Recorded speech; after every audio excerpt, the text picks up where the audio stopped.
Hi అండి. ఉల్లి వెల్లుల్లి లేకుండా పాలకూర కర్రీ ఎలా ప్రిపేర్ చేసుకోవాలో చూపిస్తున్నానండి. ఇది పులుసు అనుకోవచ్చు, కర్రీ అనుకోవచ్చు, ఏదైనా అనుకోవచ్చు. సో ప్రిపరేషన్ అయితే చూసేద్దాము. ముందుగా పోపు అయితే పెట్టేసుకోవాలండి.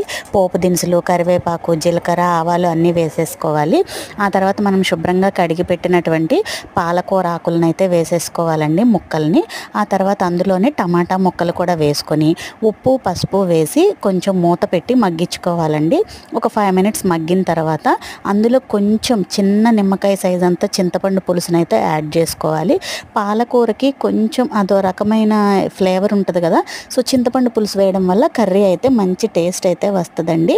అది 10 నిమిషాలు ఉడికిన తర్వాత పచ్చిమిరపకాయ ముక్కలు వేసుకొని ఉప్పు కారం గరం మసాలా కొద్దిగా వేసుకొని మంచిగా మిక్స్ చేసుకొని మనకి పులుసులా కావాలి అంటే ఇప్పుడు దింపేసుకోండి. చల్లారిన తర్వాత గట్టిపడుతుంది. ఇగురులా కావాలంటే ఇరగబెట్టి